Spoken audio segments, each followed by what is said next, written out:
The Reform Party has unveiled its first batch of 5 candidates for the general election, and they will be contesting the 4-member West Coast GRC in the single seat of Radin Mas. In the 2011 general election, Reform Party chief Kenneth Jeyaretnam made his electoral debut contesting in West Coast GRC. His team garnered 33% of the votes, losing to the People's Action Party. 4 years on, Mr. Jeyaretnam says he will once again lead a Reform Party team to contest West Coast GRC. Standing alongside Mr. Jeyaretnam are party chairman, 32-year-old property manager Andy Zhu, who also contested West Coast in 2011. The two new faces in RP's West Coast slate are 47-year-old customer service executive Noraini Yunus and 45-year-old real estate professional Darren So.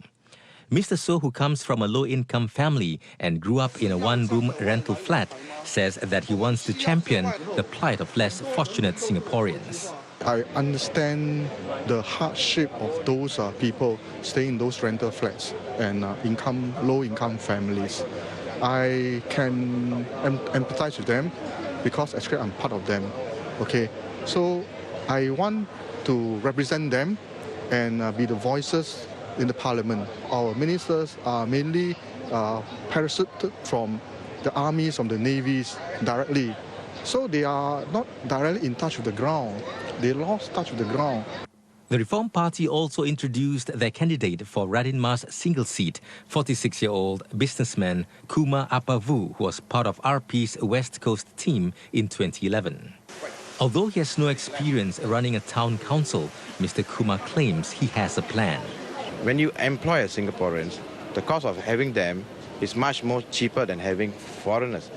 For example, if you add up the cost of having the levy component, the housing, and other amenities to sustain them, and in addition to the salary, and plus the other headache of having social issues, for example, the Little India riot has caused us things to be pondered. The influx of foreigners appears to be one of the key issues that the opposition party plans to raise during the election campaign. We want to cap foreign worker numbers at current levels. This government makes much, but it has reduced the intake of foreign workers. But as I've said repeatedly, that's just due to the recession, the slowdown in demand.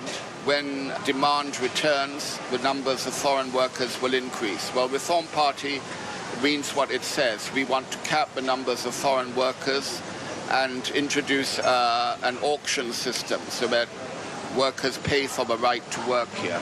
Apart from this, the Reform Party also wants to introduce an old age pension payable to seniors over 65. Under the scheme, each senior citizen will get $500 a month. According to Mr. Jeyaretnam, this would work out to about $3 billion a year.